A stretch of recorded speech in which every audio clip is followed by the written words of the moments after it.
Shalom Bracha, on a pu étudier aujourd'hui la question du Sfat Emet sur le passouk de la Megillat Esther où Mordechai demande à Esther donc d'aller se présenter devant Achashverosh en lui disant qu'elle ne s'imagine pas qu'elle va être sauvée parce qu'elle est la reine, mais réellement il y a un problème de fond dans la demande de Mordechai, c'est que elle va mettre sa vie en danger. Et qui nous dit que ce soit autorisé pour elle de mettre sa vie en danger, même si c'est au profit de tout le Ham Israël? Peut-être que le sang de Esther il est plus important que le sens de tout le Ham Israël.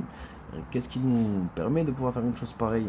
Et même si on veut dire que, comme on apprendra, on a vu dans la Tosefta qu'on a étudié aujourd'hui, que seulement quand le goy va désigner à l'intérieur d'un groupe une personne en particulier, ou sinon elle tue tout le monde, qu'à ce moment-là on a le droit de remettre la personne. Mais ici Esther, personne ne l'a désignée. Et en plus de ça, c'est que même la règle où c'est permis de remettre la personne qui a été désignée, ça c'est seulement si le reste du groupe a une assurance, une certitude d'être sauvé. Or ici pour Esther, c'était encore qu'un safek. Donc comment est-ce possible qu'elle a pu accepter? D'après la halakha ici on parle. Et Svatemet veut répondre en disant qu'on est obligé d'accepter de dire que c'était l'ifnim mishuratadin, au-delà de la stricte halakha, et que ce serait permis de pouvoir donner sa vie au profit d'une collectivité du Ham Israël.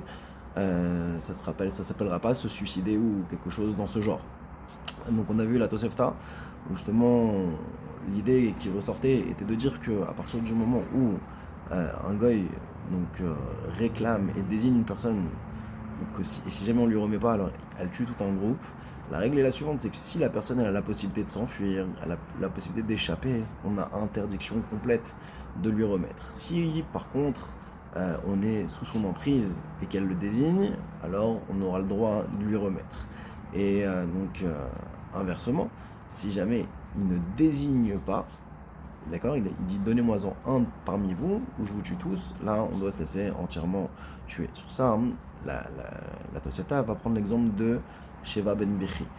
Et la Isha Chachama, elle dit pourquoi dans l'exemple de Sheva ben Bechi, alors ça a été permis de remettre donc cette personne-là, parce qu'il était déjà Chayav Mita de par ailleurs. À savoir, il avait été Mored Be Malchut Bet David, et ça en fait, c'est ce qui permettrait donc de le remettre, parce qu'en fin de compte, il est déjà une personne qui est, entre guillemets, condamnée à mort. Donc, un condamné à mort, de le remettre aux mains des goïms, c'est pas problématique, et c'est seulement dans ce contexte-là que ce serait permis. Et bien, mettre dans la Gemara, dans les Yerushalmi et Perek Shmini, ça sera l'opinion de Resh Lakish. Resh Lakish dit que tout ce qu'on a le droit de remettre dans les mains des goyim, quand il vient et qu'il le désigne, c'est seulement s'il est comme Sheva ben Bechi qui était condamné à mort déjà. Mais par contre, s'il n'était pas condamné à mort, alors même s'il le désigne, ce sera interdit. Et sur ça, Rabbi Yochanan, lui, est cholek et contredit et dit que non. Même dans le cas où il n'était pas condamné à mort, ça suffit qu'il le désigne, donc ça, ce sera la marloquette dans les Amoraïm. On a pu voir également l'histoire de Rabbi Yoshua ben Levi et Liwa Navi, où Rabbi Yoshua ben Levi avait convaincu quelqu'un qui était justement désigné à se rendre pour laisser en vie tout le restant du pays. Et il y a Onavi a arrêté de fréquenter Rabbi Yoshua ben Levi pendant plusieurs jours jusqu'à qu'il jeûne et qu'il fasse une tchouva profonde. Et qu'Eliyahu Navi vienne lui expliquer qu'il n'imagine pas qu'il a fait la Mishnat Chassidim dans son comportement, à savoir de se comporter les finis Mishuratadin, comme s'il faisait un petit clin d'œil par rapport à Esther. Zakubaour.